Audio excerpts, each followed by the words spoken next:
This is the first ever podcast for the TKG pod. Myself included, Matt Floyd, we got Jerry Brazie, and we got Steve Floyd, founders of the Kronos Group. Wait And a minute. Wait, what? wait, wait, wait. Go That's for it. y'all both have the same last names. Why? Oh, because this is my dad as well. So Boom. There we it, go. it's playing all in the family. Right, right, This is a right. family business. We're trying to start something from scratch, as well as also build off of an idea that Jerry's had for several years. And actually, Jerry, I don't think I've ever heard where you came up with the Kronos Group from. First off, let me spell this out when we're talking about family. It is a family pod, but fortunately, I avoided the Floyd side of things. And so I have my own and I married into it. So I just want to be clear on that my gene pool is separate from others' gene pools. I'm not saying that's all I'm going to say. Okay. I'm just going to throw that out there. The Kronos Group, Kronos was the god of time in Greek mythology. And so it's coming up with a name for a mastermind peer-to-peer group for businesses. It made sense to say, okay, you know, click off the boxes. You're trying to come up with a name for it. And the one thing that none of us have enough of is time. So particularly if you're an operator, particularly or especially if you're 15 or 20 years into it, there never seems to be enough time. So that seemed to go hand in hand with it. Gotcha. Okay. No, that makes sense. And I'm a big fan of Greek mythology as well. So when the Kronos Group came up, I was like, oh, this is really sick because that's something that at least catches your attention from a marketing Right. lens. It's like that's perfect because it's something that's unknown and you know it's time, but it's like, what does this got to do with myself and particularly a business? But jumping into like more of a conversation, your health thing has been a big push in this last year. And just from your transition to where you were at even year and a half, 2 years ago to now, could you elaborate kind of on the health and what it particularly happened in a point in time, whether it be surgery or something that set you back that made you realize that you needed to prioritize your health at this point? I think that all entrepreneurs, if I was to give entrepreneurs a piece of advice, one of the things that I would start with, if you were building an entrepreneur like you're building a house, what would that foundation be? And that foundation would be discipline. So, and the discipline is whether to go to work every morning on your own without somebody beating you over the head, a boss making you do it, being self-sufficient, pushing yourself, those sorts of things. So a self-starter without having to have a boss or somebody to answer to, that's critical to be an entrepreneur. But even at a lower baser level than that, let's say the basement of the house and the foundation, I think is health.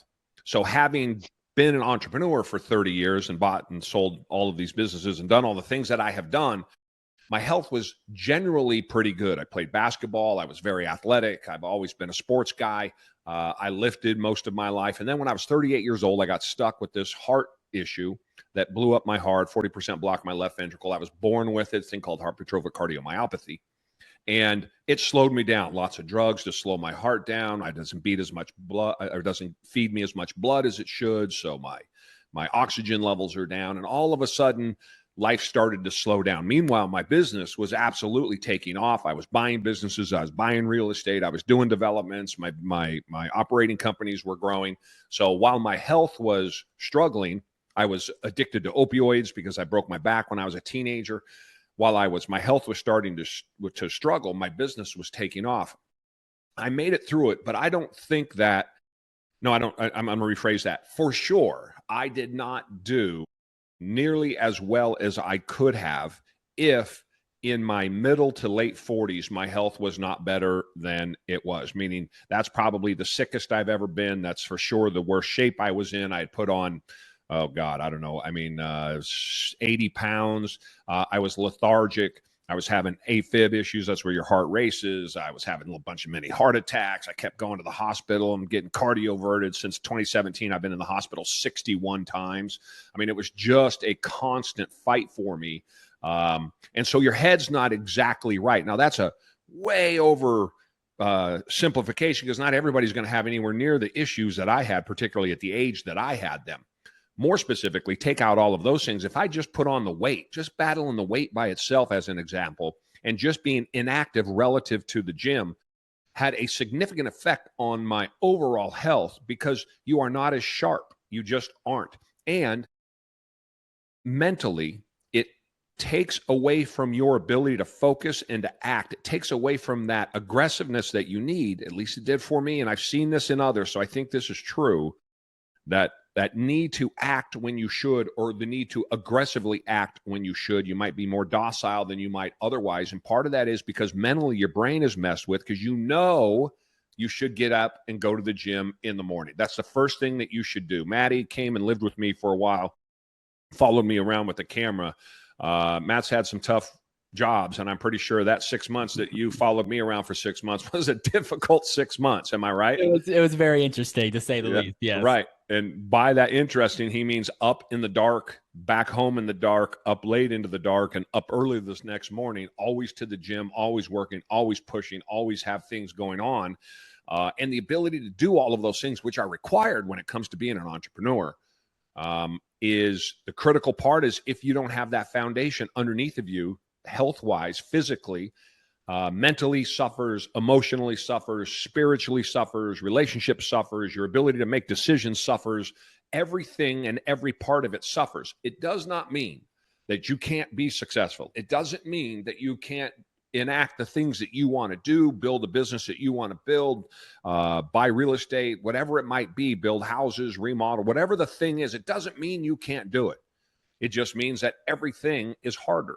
Everything is more difficult. And in a world where competition is fierce and things are relative to being an entrepreneur, running a business, operating a business, it's already a long shot. I think, what is it? 2 or 3 out of 5 within the first 2 years are out of business. I mean, running a business is difficult. Now, it is one of the most rewarding things that you will ever do, bar none. But the facts are the facts. Reality is reality. And unless you are hardcore mentally, physically, emotionally, and spiritually, it makes it that much harder. One of my biggest tools, one of my biggest assets, one of my superpowers is that nothing phases me. If I got to work off of 2 hours of sleep, I work off 2 hours of sleep. I once went 8 days with no sleep building a business when my competition went out of business, and I took advantage of it. So in my head, this is just life. Right? It started when I was a kid, and it's gone all the way through. So when you think about all of the things that I've been through, it doesn't affect me normally in the day-to-day like it would other people who might complain on a regular basis. I'm sick of being tired. I'm sick of this. I'm sick of that. I never think about that. But the reality is the decisions that I was making, particularly in that point where my business was absolutely at its zenith, my health was at its worst, and I would have done much better. I think I would have made different decisions. I think I would have definitely been more aggressive, but more thought through the problem than I did, because I didn't have my health. And I'm talking specifically about being way too heavy, not going to the gym, and not eating the right thing. So if you want a tool to give yourself the best chance in an otherwise detrimental environment relative to starting your own business, meaning that by that I mean it's already hard enough and the odds are against you. You want to stack every odd in your favor that you can, right? I don't eat a lot of carbs, notwithstanding the fact that Steve and I are going to go have pizza tonight.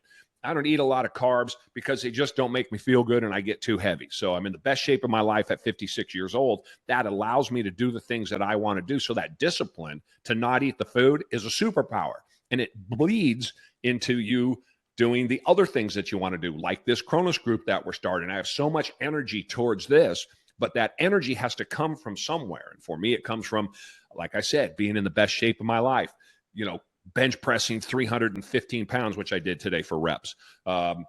Being able to do things that I know Steve was in the same spot too. At 60 years old, dude's just crushing it. And mentally doing things that other 60-year-olds can't do and other 56-year-olds can't do just is a superpower. And so you sit down here and it's like, God, I got all of this work to do and all of these things I got to go hammer on.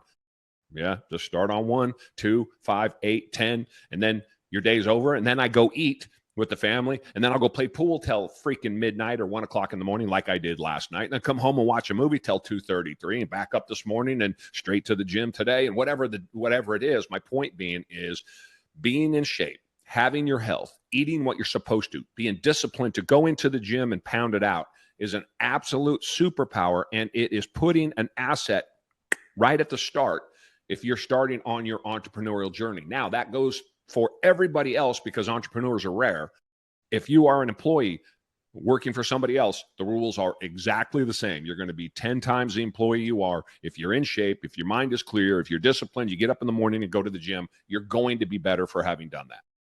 Yeah, no, I'm glad you called that out at the end too, because I think there's a lot of people out there that maybe are in their beginning state. They are like wanting to build a business. And in order for you to set yourself up for success, I totally agree with just stacking the odds in your favor. And the part of that that I wanted to more elaborate on, and Steve, feel free to jump in, but from the mental clarity side, I think that's also something that people are like, they don't take their health and then utilize it for mental clarity to make decisions. And it's almost like the two are separate. It's like, no, I can make good decisions. It's like, yeah, you can, but why not utilize your health, which in fact goes straight to your brain and your mind. And your brain is one of the most active organs in your body and burning the most calories in your body every minute of every day. So it's like, why not set that self up for success? So if you want to elaborate on more of like even the mental clarity of being able to, like you said, make decisions, but then also think through those decisions and think through like the next step or the next like chess piece when you're playing chess. It's like, what's the next move beyond what you're currently doing? There is a perception in society, and particularly in culture in the West, there is a perception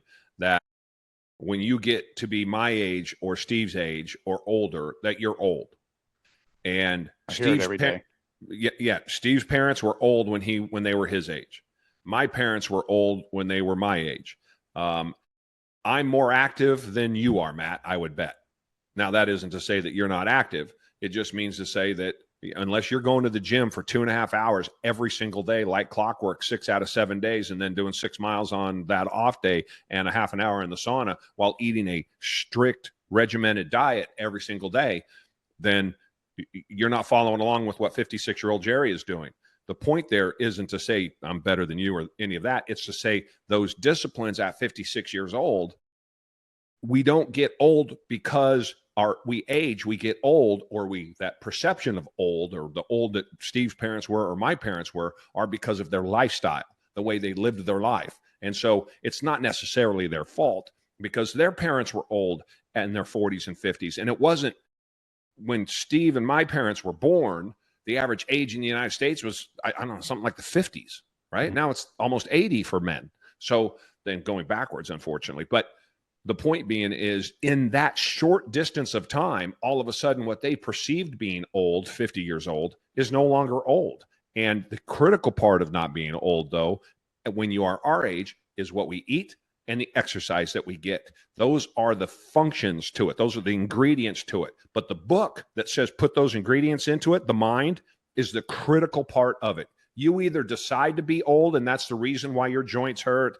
That's the reason why you keep getting sick. That's the reason why you don't have any energy. That's the reason why you can't play with your grandkids. That's the reason why you can't stay up late. That's the reason why you don't want to go on vacations. That's the reason why you just sit around all day long. All of those things that old people go through are because their brain tells them that they are old. And in reality, it is their behavior that makes them old. But they're just leaning on those things that they grew up watching. I think Steve probably agrees with me on that.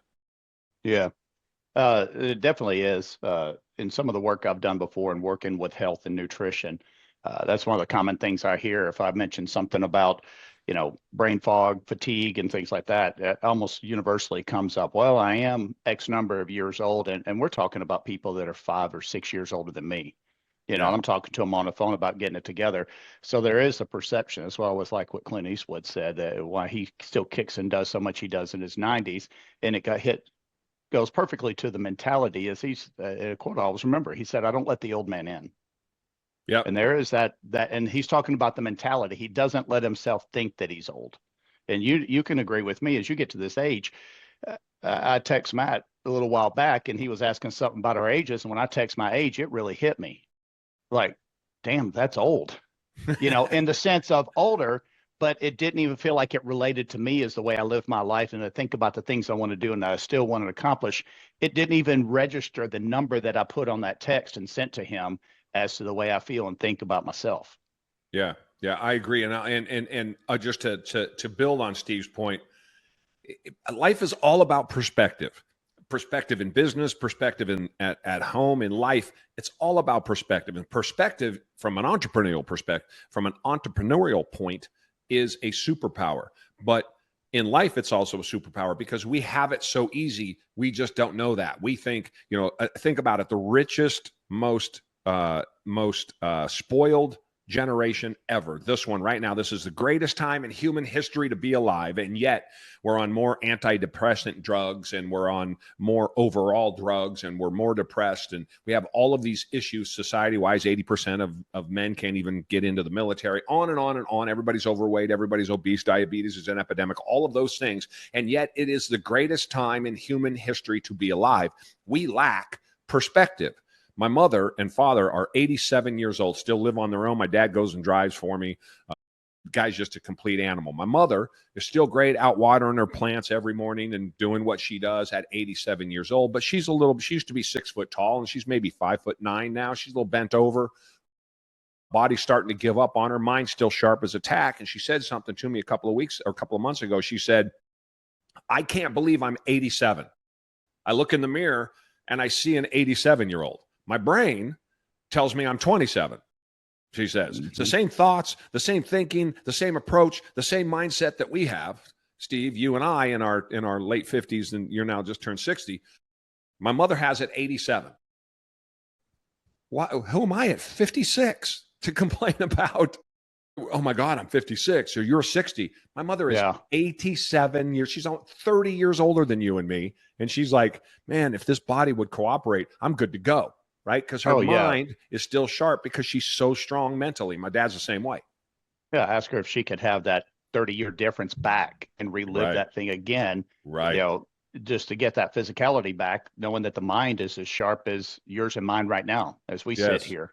That's right. Yeah, that's right. Superpower. So that's where, Matt, coming back to the mindset relative to an entrepreneur listening to this, it's all tied together, but another superpower is our mindset. How strong is the mind? Is it strong enough to tell you to get up in the morning and go to the gym before the kids get up?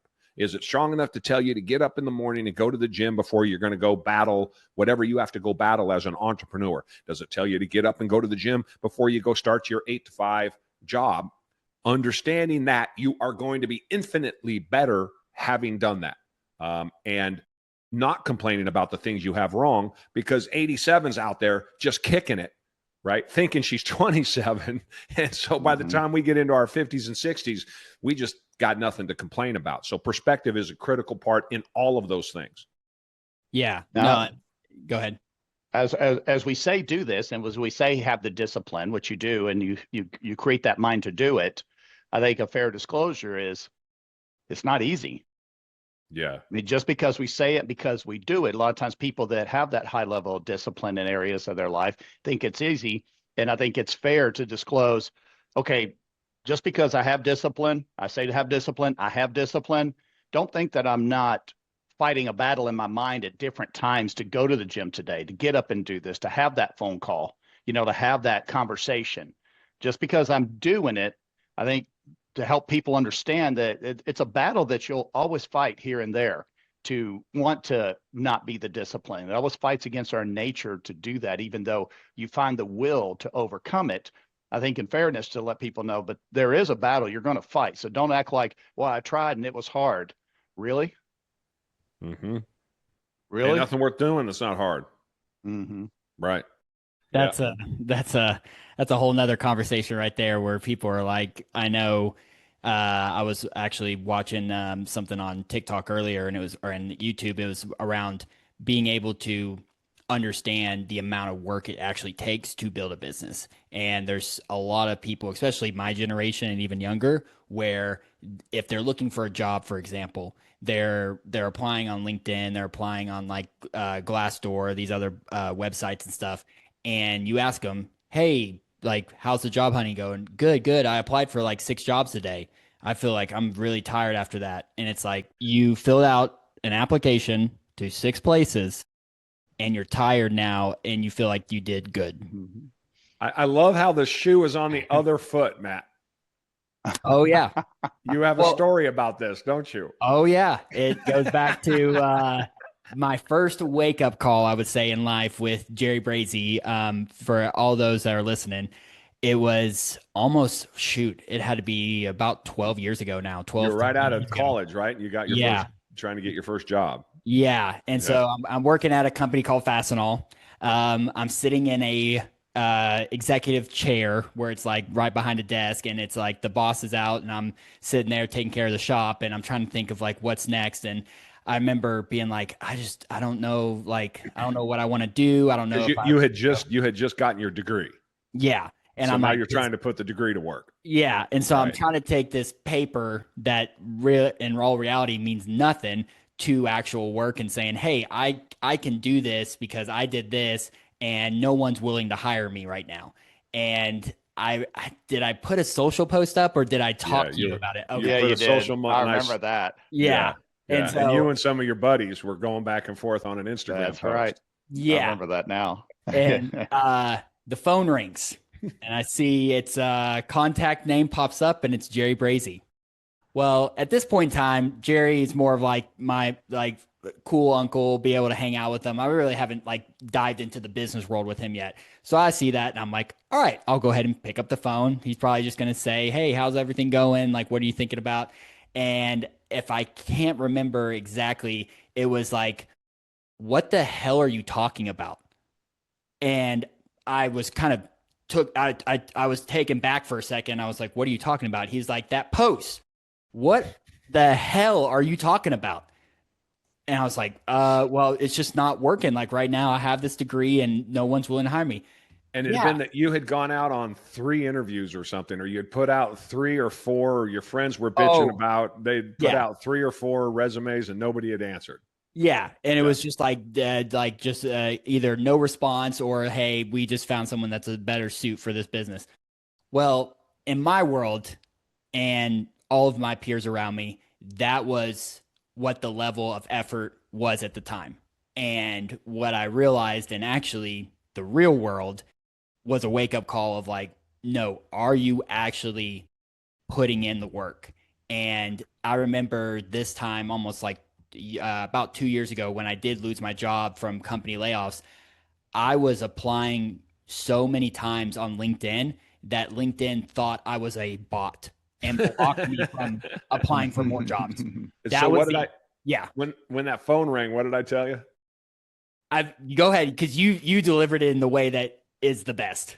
I think Matt can't remember because he's shell shocked. Oh, it was a moment where I thought I thought you were out in the parking lot of the building. I'm like, and you were in Tennessee and I was in Oregon at the time. Yeah. Matty puts up this deal. I see him going back and forth this post, and he's talking about he had gone on his 5 or 6 job interviews, or he had put out 5 or 6 resumes and wasn't getting any answers. And they were all commiserating about how this is so terrible and how you're supposed to get anywhere if nobody will answer you. And so I had to call homeboy up and just, I don't even think I said hello. I was just like, and I don't think I was as nice as I'll be nice for this podcast, but I don't think I was like, what the hell were you saying? Yeah. Because I told him that come talk to me when you have 100 no's.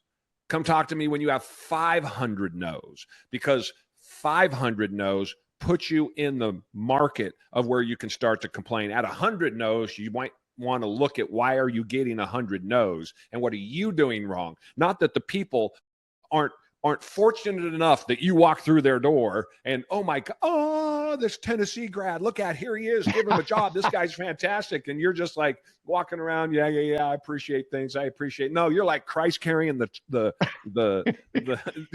cross, the cross. Talking about, I went on 6 interviews, for God's sake. And I was like, talk to me when you've gone on 100 interviews. And I said, quit hanging out with those freaking people you're talking to, because that's loser talk. That gets you nowhere. It doesn't matter if you're trying to get a job or you're trying to be an entrepreneur. Trying to be a business owner is 1,000 times harder than getting a job. So if you can't get a job, you're never going to be a business owner, because being a business owner is the hardest thing you will ever do. But any effort 6 times to somebody like me, to somebody like Steve, who's grew up in a very different time, that's a joke. And so I wanted you to understand that it was a joke, and that your mindset needed to get straightened out, because you got to go hard on everything. And if you don't get an answer, it's your fault. Everything is always your fault. And so if you're not getting an answer, it's your fault. Figure out why you're not getting an answer. What are you saying wrong? Why aren't you making that impression that you want to make? Why aren't they seeing you the way that you see yourself? Which isn't to say that they're blind.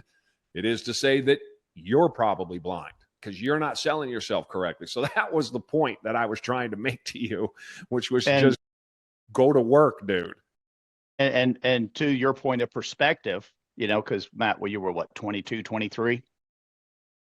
So if I put in 6 applications when I was 22, 23, that was half to 2/3 a day, because I had to, because y'all were just like, you probably had to like, oh, but I got to go soak my fingers. Right. When I was putting in 6 applications, I had to drive to a business, fill a paper application out, get it to them, drive to the next. There was no online, and people forget that they can't comprehend that. Yeah. You had to drive to the next place. I forget.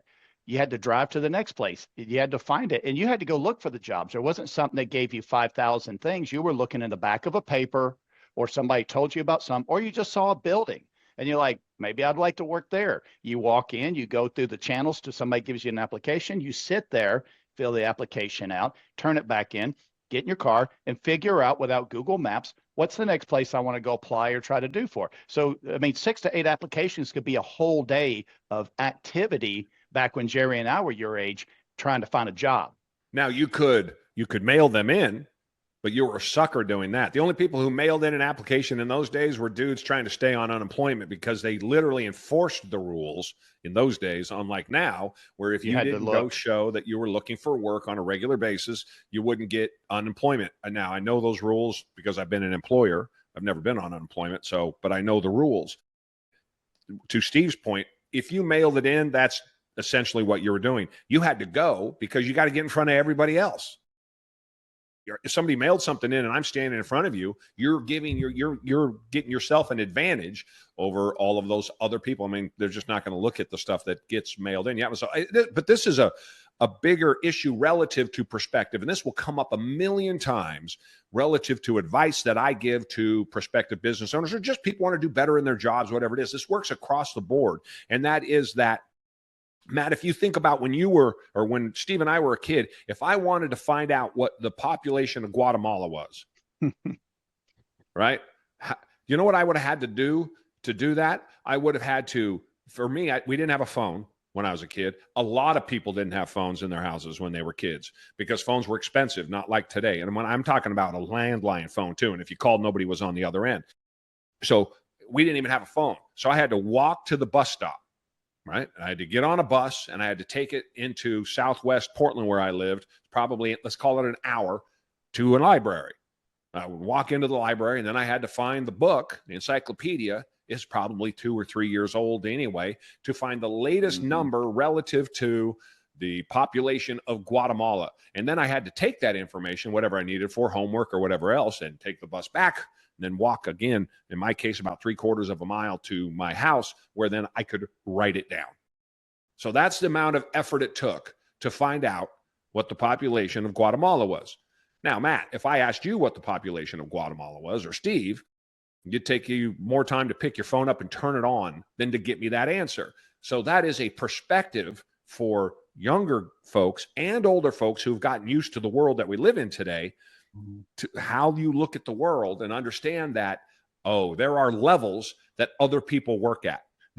Other people are used to putting 1,000 times more effort into the things that they do relative to the things that I do, even though I think I'm putting in all of that effort.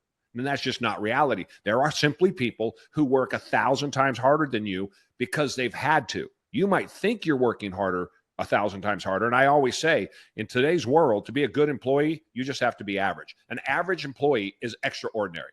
So just to be extraordinary today in the working world, you just have to be average. You damn near just have to show up every day, and we will absolutely take you. That wasn't the world that I grew up in.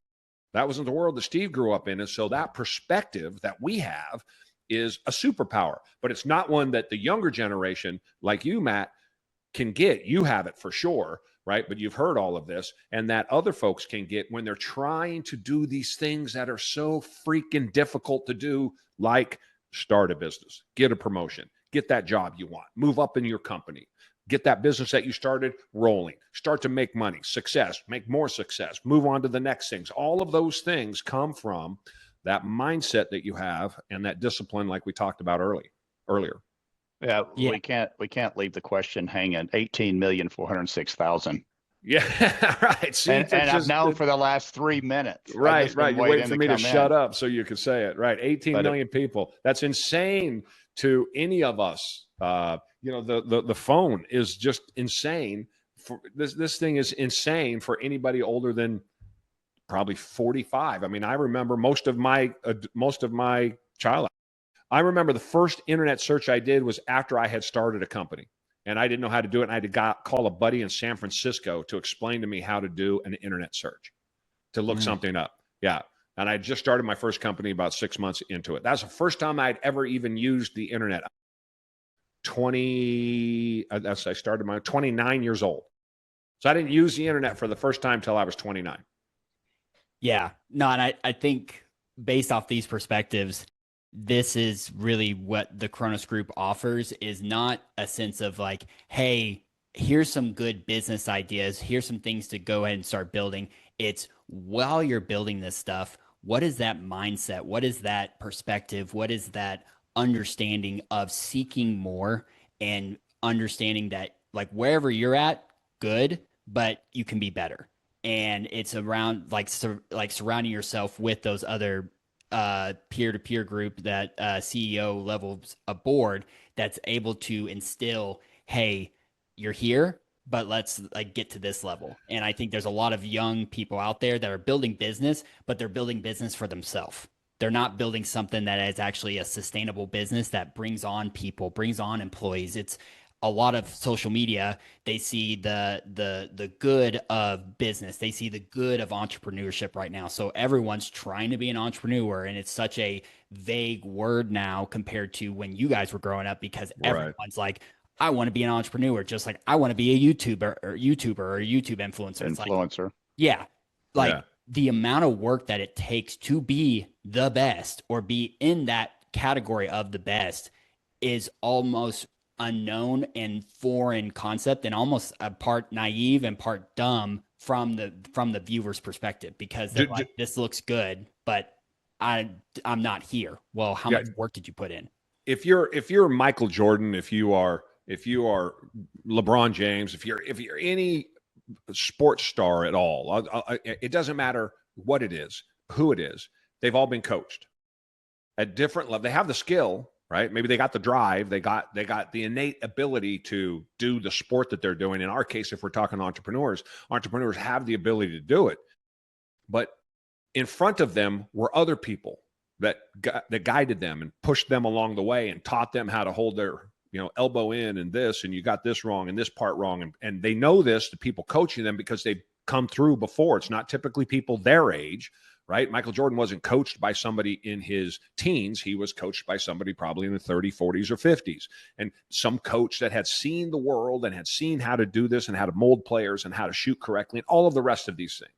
And so it's exactly the same thing as that. When I was young, 29 years old, and had my company, and I was doing millions of dollars that first year. I mean, we blew it up starting the company, but I didn't know what to do. I knew how to sell. I knew I had all these contacts, right? I had an ego that was this big. I had drive that no human being could ever understand, right? I didn't care what anybody thought about me. I didn't mind hearing no. None of that even bothered me. I just pushed hard, but I didn't know how to make money. So I joined a group like the Kronos Group, to your point, Matt, and that group helped guide me just like a coach would. I was raw. I was talented. I knew I knew how to do these things that benefited me revenue wise in growing the business. I was aggressive. I wasn't afraid of risk. Stress didn't bother me. I could work like no other human ever, but it was a big ball of energy that had to be calmed down, right? And it had to be fine tuned. And so when you join a group like that, these guys were all in their 50s and I was in my early 30s. They had all the experience. They had gone through all of the things that I hadn't even seen yet, or I was going through. Now, my business was bigger than theirs. And I remember thinking, as I was doing $14 million a year, and I remember thinking to myself, what the hell do these guys know? Right? Well, they were making a whole lot more money than I was. And so what something like the Kronos Group does, you're not, if anybody joins this group, you are not buying into this group necessarily to learn what you already know. You're going to bring that part to the group, and the group's going to benefit from it. What you're going to get is the things that you don't know, and the things that you don't know will help make you more money, will help you be more efficient. You're paying people, for you, and me in particular, for what I've screwed up, the mistakes that I have made, right? Anything in life, Steve gives you advice, I give you advice, Matt, I give advice to my sons. The advice we give is largely based on the mistakes that we've made, right? Hey, son, don't get in a car and drink alcohol and drive into a tree. Don't do it, right? And here's why you don't do it: because I walk with a limp, whatever. That's a totally made up story, but you get my point. The Kronos Group is the same way in that it is the wisdom of the crowds, right? The wisdom of the crowd is always smarter than everything else, than every computer, than every expert, everything else. That is that if you don't know what the wisdom of the crowds are, if you take the foremost expert on anything in the world and ask him a relatively complicated question, but not too over the top, he's going to give you an answer, and it has a good chance of being right. If you take that same question to 1,000 people or 10,000 people out in the market, and you ask that same question, and then you take the majority answer, that it's going to be correct. So as a group, the 10,000 people don't know anything about what 1/10 of what the expert knows, but what the group knows together collectively is usually always right, wrong, or right. We saw that in that, what was that game show where they could phone a friend? Who Wants to Be a Millionaire? Yeah, Who Wants to Be a Millionaire? And the first one they had was the crowd. The crowd was always right. Always. Right. So they had four. Anybody doesn't know what it want to be a millionaire? 1, 2, 3, 4 questions. Some of them were pretty complex. The crowd was always right. So they had 500 people in the crowd. Everybody had a little deal. You'd hit the thing. 25% would vote for this, and 25% would vote for that, and 50% would vote for this. And the dude would go with the 50% every time, and the crowd was always correct regardless of the question. So the point being there with Kronos Group, that's what you're buying. That's what you're getting. You're getting the wisdom of the crowd because it's a group of 10 men and myself. So collectively, hundreds of years of experience, and more importantly, hundreds of years of mistakes and fixing those mistakes and learning how to avoid those mistakes and trying not to go back into those mistakes and learning that you do go back into those mistakes and understanding that the whole process is fallible and it's difficult. And just because you're falling on your face doesn't mean everyone else has been falling on your face. And they go, no, man, come on, stand back up. It's going to be all right. You're going to make it. And here's why you're going to make it. Here's how you got to get your elbow in, and you got to follow through, and you're not coming up right. Both feet got to be set. You got to go towards the basket. That's the kind of information you're going to get. And all of a sudden, you're like, holy hell, this is easier. This thing that is ungodly difficult to do is now easier. Why wouldn't you want that? I can speak so passionately about this because it saved my business. I was doing $14 million a year without a clue what I was doing relative to operations. I knew how to sell. I didn't know how to sell profitably. I knew how to run a company. I didn't know how to run a company that made money. And so those guys are the ones that said, dude, you got to cut it back. I cut that business from 14 million a year to 8 million a year because I didn't know what I was doing. And I had to get it small enough. They asked me, what's the number that is small enough that you can know everything that's going on? And I remember, well, on the way up, 8 million, I still kind of had my hands around everything. 14 million, rails came off. And so I literally fired companies that were spending, $150,000 a month with me. And I had to let them go. And I still haven't got them back 30 years later. That's all right. I had to let him go because the company wasn't going to make it, simply because I didn't know what I was doing. But I had the wisdom of the crowd to come in. And then there was a chairman.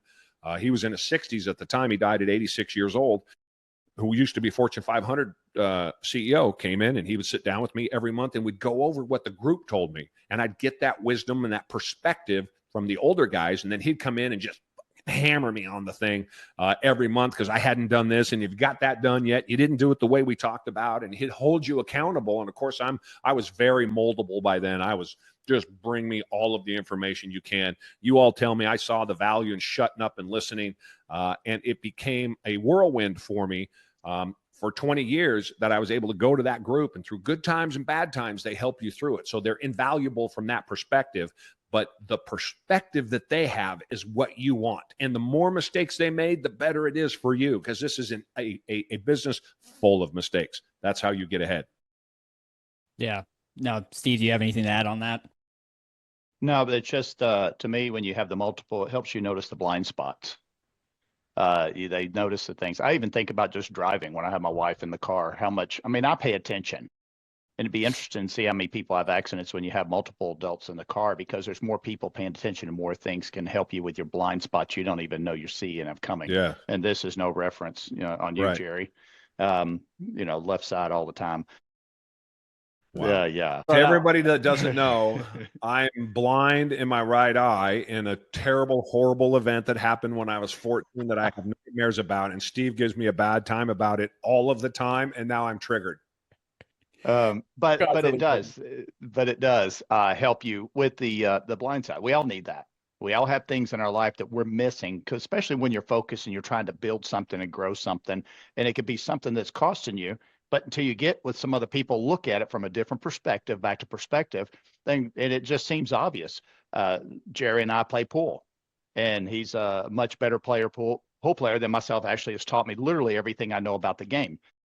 And there's so many times with his experience that I go down there, and I have a shot, and it's a good shot, and I will make the ball. But it sets me up for failure within a shot or two. And all he does is get me on the other side of the table, same setup, and look at this way, like, oh, well, that's going to be much more successful at completing my goal of getting, the last ball in. Yeah. And it's nothing major. It's just he just turns me a little bit this way, or just positions me about 3 feet this way. And what about that direction first? You'll still get your goal done, but it's going to go a lot smoother, and you're not going to run to as many jams. Let me tell you, from a business perspective, how that is a perfect example, Steve. I just did a video the other day. Maddie's got it to put out a short one. Mm-hmm. I've talked to, I don't know how many people. I don't know how many entrepreneurs in my life or want to be entrepreneurs in my life. And the thing is that more often than not, when I would go to a table to give somebody advice, the advice doesn't get listened to. It's always, this is what I'm going to do. Now, Steve was, the difference between me and Steve is I'm a pretty good pool player relative to pool players, right? So it would be like me, I'm trying to think, like a pro basketball player I'm not a pro, I'm just trying to make an analogy here. Somebody that's really good at something like a NBA star or a college star and then you go and tell him you need to change your jump shot because you did this. And the guy, averages 34 points a day, or 34 points a game. Just wouldn't make any sense. You wouldn't. But the fallacy is that so many people who do entrepreneurship, who run businesses, or who aspire to do that, aren't willing to listen to advice by people who are more than willing, like me, to give advice. I will walk up to a pool table to give advice to people, and Steve never does this. He just hands me the cue ball if it's in hand, or what do I do? And then quiet and listen, because we only have a minute. They'll say, I think I should do this. And 9 times out of 10, again, it's the difference between a high school player and a pro player. No, you're not seeing the 3 shots, and you're not seeing what comes next, and you don't see the opportunity to put the ball on the other side of the ball and shoot it in that pocket. Oh, I didn't even see that. And just because you can read it and look at it differently. That's what the majority of people give, is the feedback that I get. You start to give them some advice. I get about 15 words into it, and then they start telling me why they can't do that thing that I'm there to help them do. And that is something that Steve does very well, that most people don't do very well, be it on a pool table, or be it in business, or be it in life, right? I can't do that because, well, I know, but here, I just showed you how to, and not just showed you, not just told you, I've shown you. You've seen the stories of my life. You've seen the things that I've done. I've told you stories of other people who have done this, but still in your head, yeah, but I can't because, yeah, but. And that is the opposite of perspective and discipline. That is the thing that holds you back in that same job for 25 years. You keep talking about wanting to do something different, but you never do because you think you have all of the answers. And that is the opposite of how to find success. Yeah, that is very good. And honestly, I feel like there's a lot of people out there that will look at this and hear that and to your point, will start to think about what am I going to do next rather than continue to listen. I Right. think there's a lot of people out there that will take that initial advice, and then when the going gets tough or it gets really tough, they almost seek to ask you again, and you told them again the same thing what you previously told them. They just weren't actually thinking through that full situation and actually actively listening and applying that thinking rather than being like, okay, I'll take a piece of this and then do it this way. And it's like you're still thinking short term, not It's like long term. it's like the great philosopher Mike Tyson said. Mike Tyson. He said, everybody's got a plan going into the ring. And you get punched in the face. And the plan goes to hell. And all of a sudden you forget your own name and you got to come up with something else. And so, unfortunately, and I was in this group, you got to get punched in. I'm probably still in the group to some extent. Yeah. You got to get you got to get punched in the face to realize that you need to shut up and listen. Or you can save the black eye and just hear me say that the best piece of advice I can give you is the advice I gave to myself when I was 20 years old, sitting in an office, and I had an epiphany, which was, you don't know anything. Shut up and listen. Go find people who are smarter than you and do what they tell you, because they've been through there. They've been there. They've done that. And I'm like, oh, no, but I'm Superman. I've survived this childhood and I run this big business and I get people looking at me to start a new thing and I'm a big deal and I make 50 grand a year and compared to, abject poverty and blah, blah, blah. And all of a sudden, whack, whack, right? A couple of straight to the right face. there. Yep. Right on the chin. Just right. And yeah. I'm just like, all right, I'm listening. Hold on. Okay, I'm good. I'm listening now. And hockey stick. When you shut up and listen, hockey stick. And unfortunately, we don't shut up and listen. That's just, we don't. And I think it's getting worse, not better. That isn't to say that my generation was any better than the one after mine. And Maddie, you're a couple away from me, so yours is no better. I mean, it's probably getting worse, but it was bad. It's always been bad. But inherent in that, to some extent, and inherent in that is the drive to want something more. In my case, I was headstrong and stubborn, but I wanted more. And I was young and I was pushing and I was aggressive and I was willing to do all of the things that I thought it took. I just didn't know what they were. So I had to learn that I got to learn, because I thought I could just, man, I've seen dudes carry their briefcase. I've been watching television my whole life. I've seen dudes carry briefcases into the office. And I figured that's how you do business. Hold on a second. I was going to say, got to have a briefcase here somewhere. So there it is, man. This, my friends, is my original briefcase. Wow. Right here. This is it, right? My wife kept it after all of these years. And I remember going to buy this. Oh, here's a check stub. Check this out. This is a check stub. 1999, Delivery Express. That year I made $1 in 1999. Yep. Check that out. Your own time capsule. That's pretty cool. Yeah, it's got all kinds of stuff in there. But again, to me, in my life, this is what business was about. Is you got a briefcase and you put stuff in it, and that was the stuff that you took home to work on. It's just not reality. I didn't know what I didn't know, but I had to realize I had to worry more about what I didn't know than what I do. We like to rely on, look how good I did shooting that 8-ball. And I'll go, yeah, I get it, Steve, but you made about 12 mistakes on your way to that 8-ball and you just got lucky, right? What you don't know is what gets you in trouble. We like to concentrate, I did in my day, kids do in their day today, probably even more, on what we know and not worry about what we don't know. And there's a bunch of gurus out there and there's a bunch of online influencers who are always telling kids, right, lean into that thing that you know, do that thing that you know so well. And I'm like, no. What you know will take care of itself. What you do right will take care of itself. Worry about what you're doing wrong. If in the context of a business, if you are running a business and you are making lots of money, I guarantee you're leaving more money on the table than if you're running a business inefficiently. If you're not making money, you need to fix it and make more money, either more sales or cut expenses. And many times, though, when we're making money, and I speak from experience, the more money I made, the more money I lost. Mm-hmm. I'm an idiot. Okay. Guilty as charged. But in my 25, 30 years of doing this, I've seen the same thing play out through all of those meetings and all of those businesses and all of those people that I've met and all of those groups that I was in. I saw it play out time and time and time again. So the more money you make, the more money you leave on the table, because you're like, well, I'm profitable. Look at this. I made 6 figures last month. What? I can do no wrong. And all of a sudden you figure out, oh my God, I could do so much more wrong because you lack that perspective. So it's even at the beginning, and then when you make it and you're successful, these groups continue to be valuable because they show you what you don't know. And as long as you're willing to hear that and listen to it by people who care about you too, I should say, they want to see you do well. You're going to be in this group and they're going to want to see you do well. You just got to be able to hear it. And where I saw people fail come into my group, which I was in for over 20 years, who failed is they just wouldn't listen. So they'd be around for 6 months or 8 months and they just wouldn't listen. They'd struggle, and and I'm not talking like these are oracles, like we have all of the answers. But if you ask me how to get an SBA loan, I'm going to tell you how to get an SBA loan because I've gotten a dozen of them. You've never gotten one.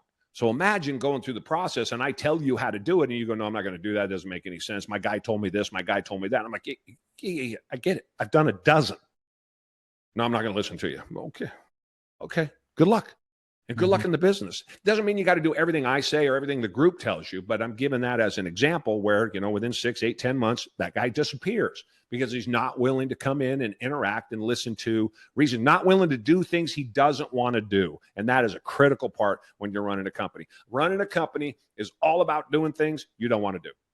Oh, I hate doing things I don't want to do. I detest them, but you got to do them because that's part of the business. The boring stuff. Yeah. And I think one of the biggest problems some people can have coming into something like this is riding on some success.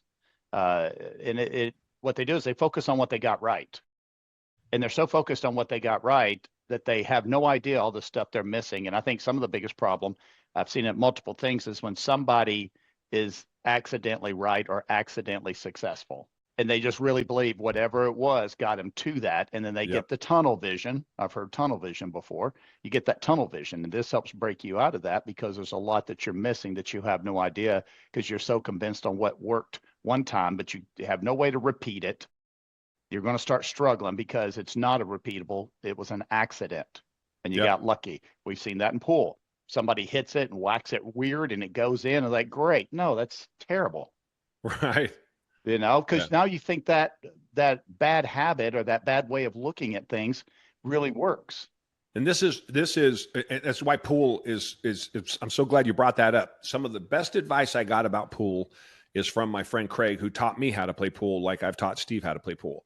And he's a master level player. One of the things that Craig told me very early on in 8-ball, anybody that doesn't play pool, you know what 8-ball is. You break the balls all come apart. You got to do all the stripes. The other guy's got to do all the solids. And then the last ball on is the 8-ball, and that's how you win. What you don't know, what the 99% of the players don't know that are out there that real players understand, is that there's a pattern after you break. I got to hit the 1 ball this way, and then I'm going to come around to the 5 ball, and then I'm going to come back to the 6 ball, and then I'm going to take out the next ball, and pretty soon then that's going to finish me for the 8. And you map out all 6 or 7 balls so that you can get out.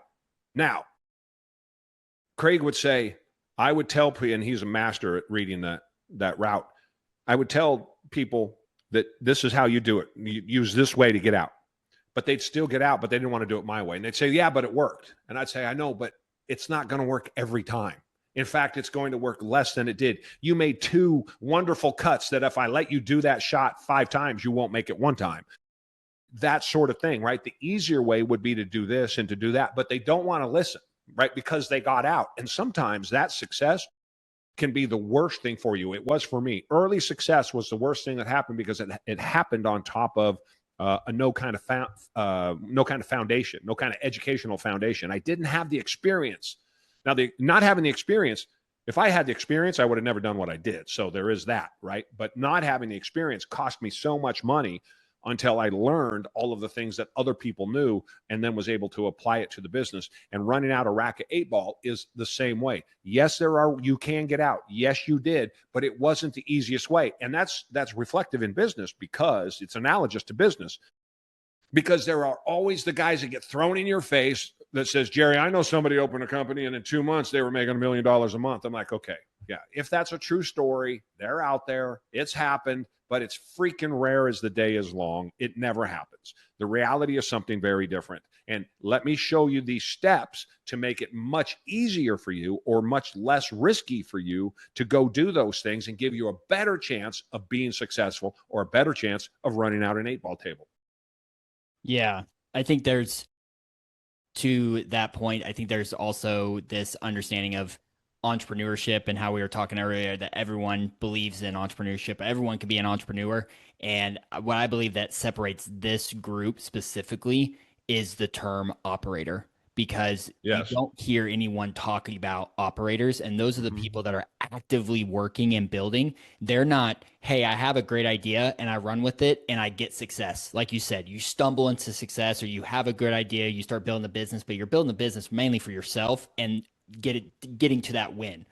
And then from that win, they exit the company, they sell the company, whatever. Now they're buku money.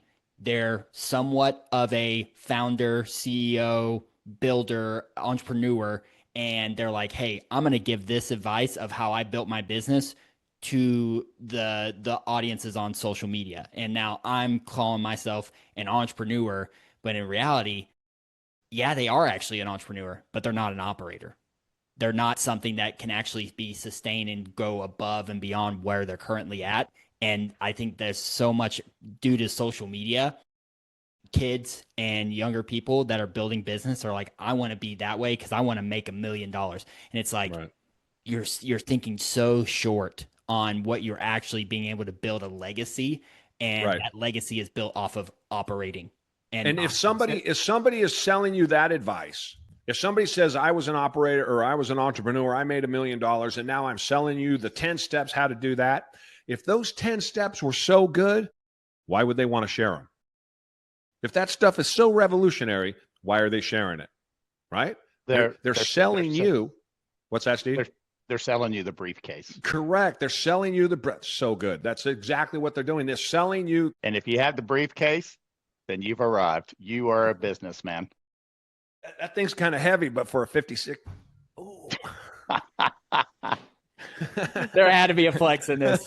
For all our audio listeners, don't worry, you didn't miss anything. But for video, well, we might have to blur that out right there. Dude, I don't know. Pythons are legal in Tennessee. Yeah. But where were we? Yeah, they're selling you the briefcase. Yeah, they're selling you something. I've always said, quit spending money.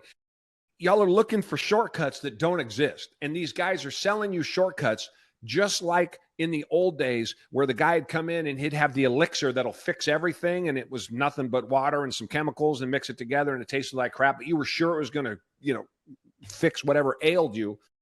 It's the same thing. They're selling you something that's not going to be of any value to you, but you want it so badly and you want it to be easy so badly that you're jumping in and buying it. And then again, they're selling them for $25. You're like, $25 for the 5 answers I need to running my business. You just don't get that they just want to sell 1,000 of them and it cost them $10 to make them and out the door they go, and big money on you or on them, and you get nothing for it. And what's in front of you has no value. This is the difference between what I think is a mastermind group and the Kronos Group and other peer-to-peer groups. And I use the word operators specifically. If you're running a Shopify store, you are not an entrepreneur. Okay. This online business, there are people who make money, but look this up. This has been the case for 10 years now. The number one businesses that fail, 99% of businesses, these online Shopify stores, online businesses fail. 9. Okay. They don't make it. There are people who make it. Absolutely they are, but they're rarer than an entrepreneur by far. Those guys that do make it love selling you the process, right? Mm-hmm. But what's missing is all of the steps that they had to go through, all of the risk that they had to take. Somewhere in the beginning, they got lucky maybe, or whatever it might be, but they are very rare. They never sell to you how rare it is, okay? They're never there to back you up, to help you make money. They just give you the steps. You pay them $1,000 and away you go. If you're dealing with operators, those are people who went out and got customers, who sat in front of people, who physically sold something to somebody else and then had to help the process along to keep that customer happy month after month after month. That's what an entrepreneur is, an operator, somebody operating a business. And that is the difference between a peer-to-peer group and a mastermind group. Personally, for me, I'm not casting any aspersions, but a mastermind group never was any value to me. And that's a group, I'm going to define it this way, where you get together once a week or you get together once a month and they come in and they might bring a speaker in and they're rah-rahing you and they're giving you all of this information and it makes you feel good. And there's some little nugget here and some little nugget there. But at the end of the day, you go back and you're still sitting behind your desk all by yourself. There's nobody over your shoulder giving you the rah-rah. There's nobody telling you, the pamphlet that you got or the workout or the email thing that they got you. And how do I implement that again? And what did they tell me? And I don't understand how to do that. His personality is so different from mine. And I never got anything from it, right?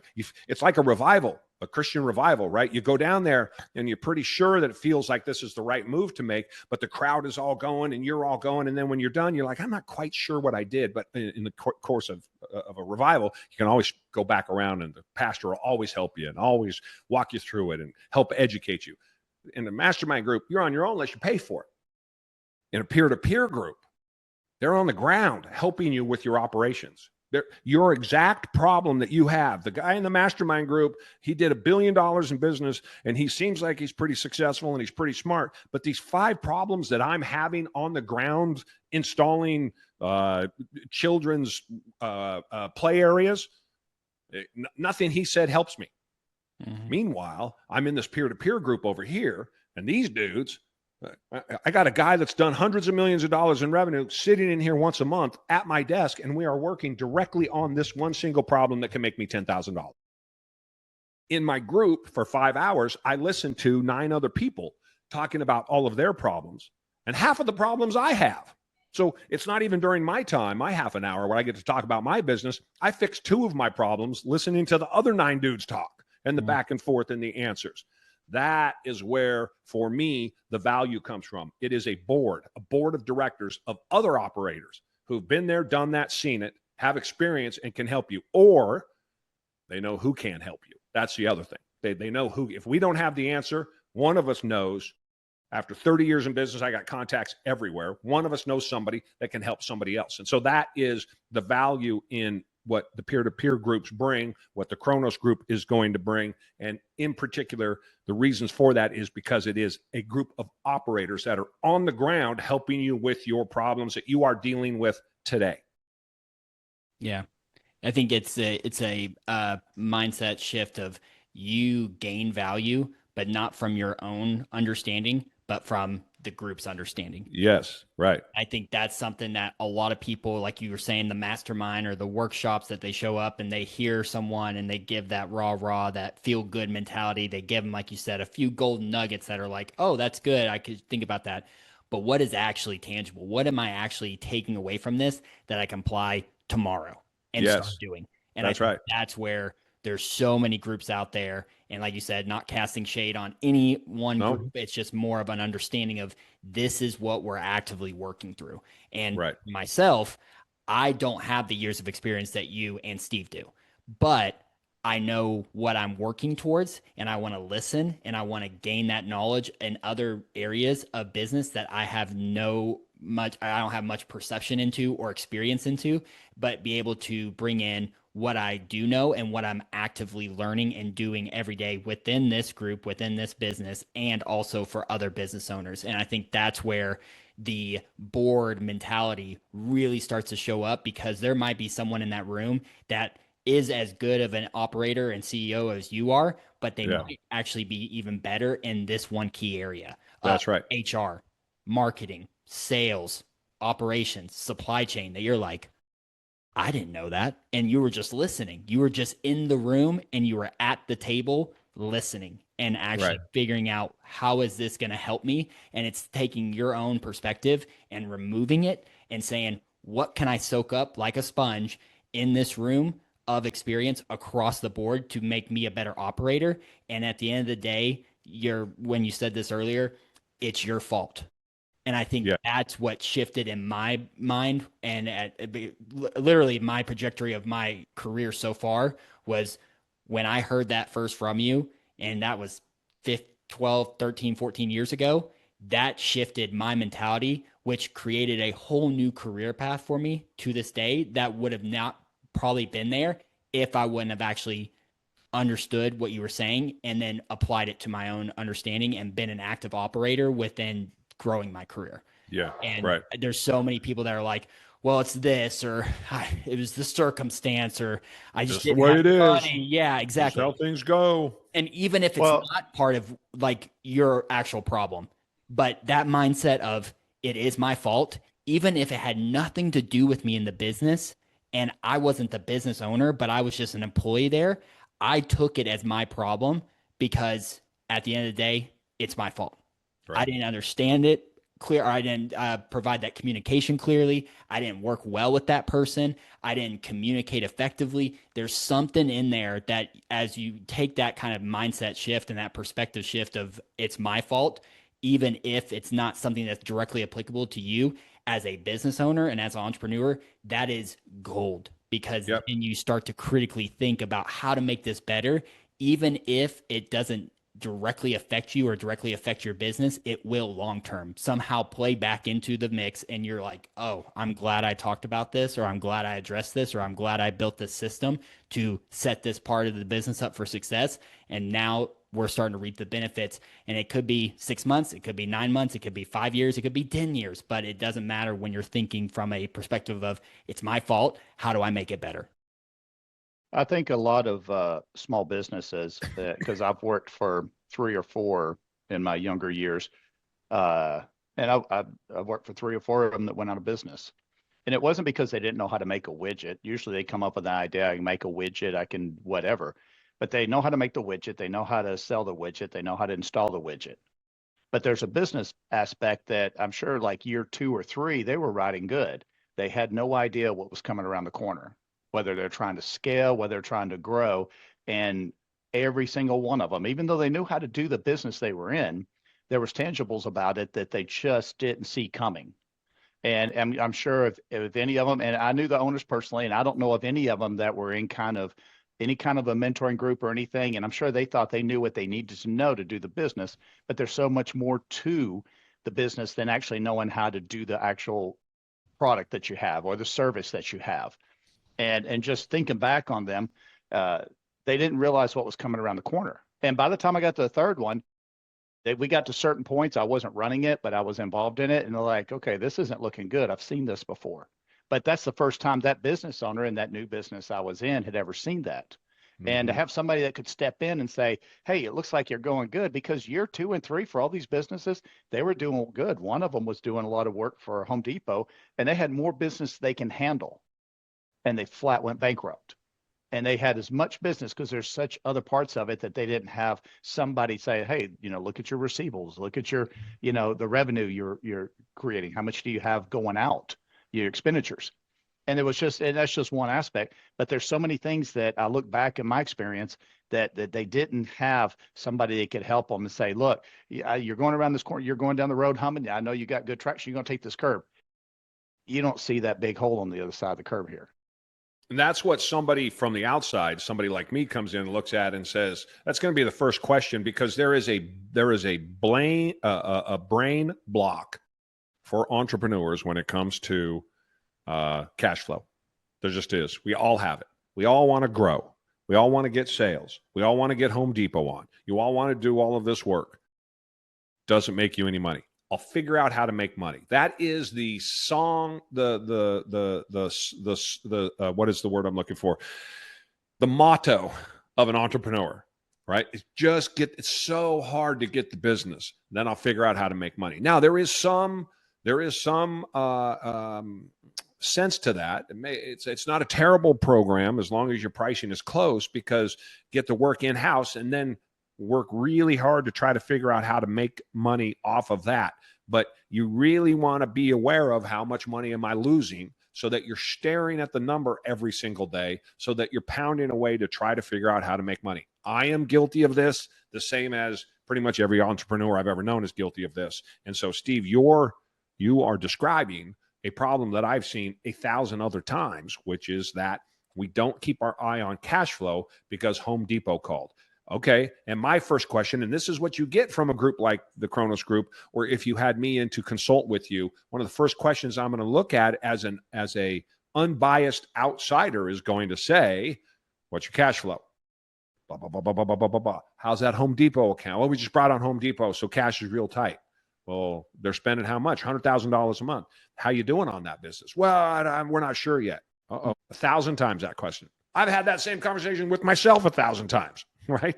So not only, I only ask questions based on experience that I have had, and I know that this is reality. And so that is prevalent throughout business in the entrepreneurial world, because when you're an operator, you're growing something.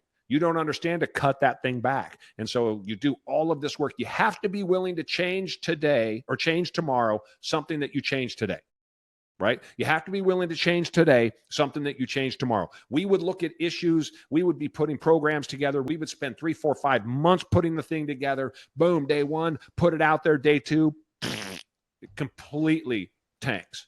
And I'm like, start again. Put it back the way it was. No, but we did all this work. I said, but it doesn't work. It's not going to work. We looked at it for 2 days. It doesn't work. It's already cost me $10,000 a day or whatever it is. Put it back the way it was. And we got to go back. We don't ignore it. We go back and figure out, okay, at implementation, it did not work. I applaud us for trying. What did we do wrong? And we got to fix that so that you got, oh, here I made this assumption. Here I made this assumption. I thought this could be done this way. Oh, I see. But in reality, it never happened. Take that, learn from it, and go do it again. Now you re-implement it and you're making money. That's changing today what you changed yesterday. Change tomorrow what you changed today. And unless you are willing to do that, business can be very difficult. But that is the beauty of consulting with somebody like me or somebody in a peer-to-peer group, because if it's done correctly, if it's my peer-to-peer group at the Kronos Group, your feet are going to be held to the fire, because that's the whole point, is how much money can we make? How successful can we be? What can we do to grow it in the easiest way possible? Yeah. Yep. No, I think this has been a really good episode, and I looked at the actual time, and we're actually over an hour already. And Jesus. so that's where I got to go play pool and eat pizza with Steve. That's what I was saying. We got places to go. I've got this podcast to upload and start working on. But I think moving forward, what I want to try to do is at the end of each episode, throw out a operator advice, and it can be just as simple as like one thing, or if it ties to a few multiple like items or just tidbits that you're like, hey, as an operator, this is something I would start to look at, or, hey, just look out for this or avoid this. And I think just having that as like the end of the podcast would be really helpful, because that's just one last piece of advice that they can, as the listener, can actually comprehend, take it in, and then start to actively utilize that moving forward into the next few days. I have a video coming out. I got to make it. I have a video title here. 3 things I wish I knew when I started a business. I won't say all 3 here, but to answer your question, I'll give one of them. And one that I see constantly. So 3 things that I wish I knew when I started a business that I would have done differently. And one of them is partners. You do not need partners. So too often, people, young people in particular, I know I was like this, thought I needed a partner. 2 different times I thought I needed a partner. Both times the partnership fell apart and it never worked out. But here's what I knew. When I was growing the business, when I was starting the business and growing the business, having somebody to talk to, somebody to deal with the other half of the load, somebody to commiserate with, right? Somebody to maybe bring in the debt or lower the amount of money I had to bring in so that they're sharing the debt load, and it's their credit card too and my credit card and all of those things. And there's this commiseration, and it just feels better. And you're like, this is the way to do it, because it's more comfortable. It's easier hunting with 2 people than it is with 1. I don't have to drag it back. I don't have to clean it myself. I don't have to pack it out myself. It's always easier to hunt with 2 people than with 1 person. And that is the approach that so many entrepreneurs or people looking to get into it, because it's so difficult, it's so risky, it's so high stress, they want somebody to go through it with them. And so they go for it. And that is all well and good. I was just giving this advice in the sauna to 2 young guys a couple of days ago. That's all well and good. Then you start the business and everything's going great. You're splitting the responsibilities and things are going great. And then 3rd month, 5th month, 1st year, you make money. Pretty cool. Okay, we make money. 6 months of making money, now you're making a lot of money. And all of a sudden, that dude that was in the trench with you, that guy that looked so valuable and all that, where'd he get that car? Wait, what's he doing buying that car? Has he taken every Friday off for the last month? What's going on there? Wait. Why am I answering all the phones? It's Sunday afternoon. Why am I here? And he's nowhere to be seen, right? And all of a sudden, it blows up.